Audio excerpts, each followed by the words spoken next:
G'day, Zach. We just spoke to Pablo, who kind of shared some insight into his thoughts on the concession of the goal in the 87th minute, and he explained how an opportunity like that should never result in a goal. And he didn't blame anybody, but can you share kind of your thoughts on your viewpoint from that moment? Yeah, I watched it back, like I'm sure everyone did, and it's a really good cross. I think Gressel makes an unbelievable header.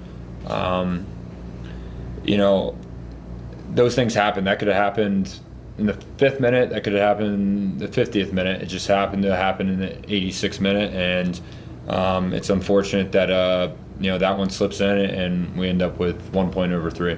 I imagine it's disappointing most weeks when you surrender 2 points that late in a game, but considering last week and the effort that you put in Seattle to pick up 3 points and then to surrender 2 this week, does it add to the disappointment?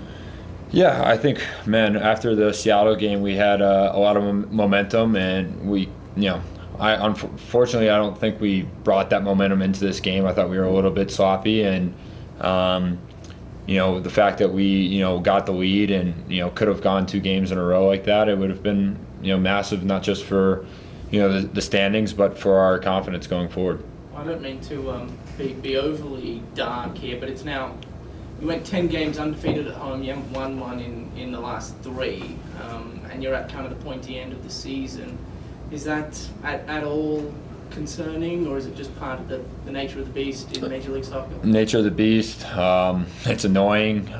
We all want to win at home. We know how good we can be at home. We know how much it means to the fans, and what an advantage it is. So yeah, it's annoying. It's disappointing, but that's how the game goes, and we've got 4 more home games, so those are obviously must wins.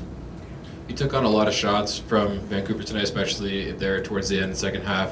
What's that like, just as things kind of turn defensive and you guys try to buckle down and just endure what was a pretty intense few minutes there? Yeah, obviously pretty similar to Seattle, where we kind of bunkered in a little bit, and unfortunately we couldn't really regain the possession on the second balls, and that ends up hurting us a bit, because when you continue to take wave after wave, it can be difficult.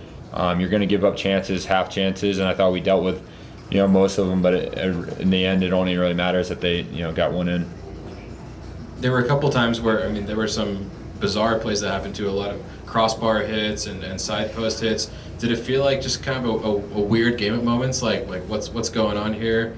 Just kind of some of those more strange moments, I guess. I felt pretty comfortable back there. Like I said, that stuff happens in the game. Balls go off, guys' toes. Balls off the crossbars. That just happens. But most of the bounces went our way tonight. Zach, Alex from the RSL Show here.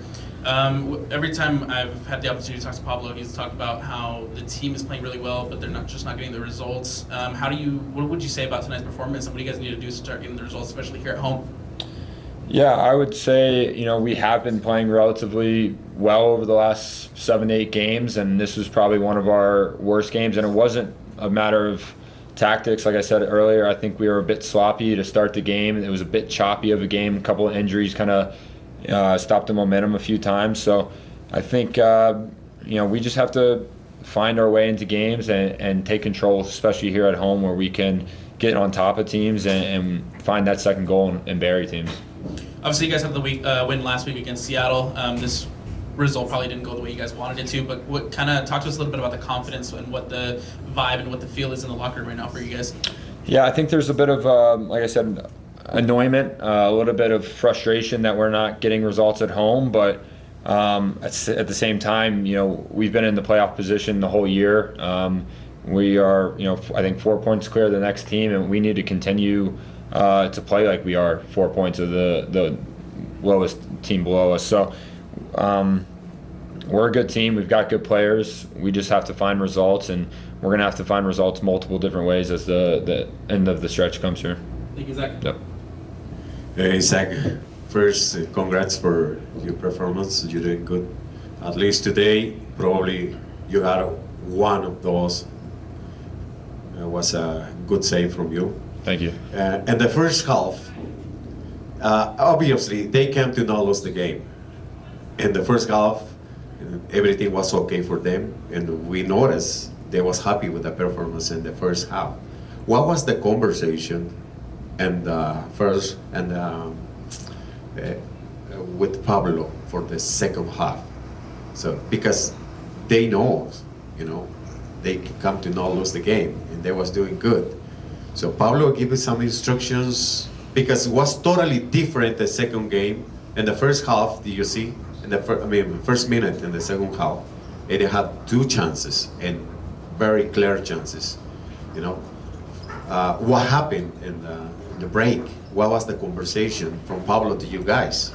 I'm sure Sartini, he was happy with that. He said, it's working for us. Now we go just to look for the score.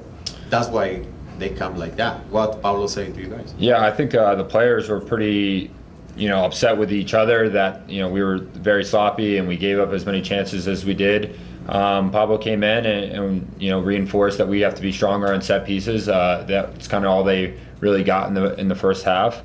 And then it was a matter of continuing to play balls in behind to stretch them, to open up different spaces, get guys on the ball, move the ball quicker. But like you said, we came out flat out of the halftime, and that's something that we're going to have to talk about going into next week. Thank you. All right, that's all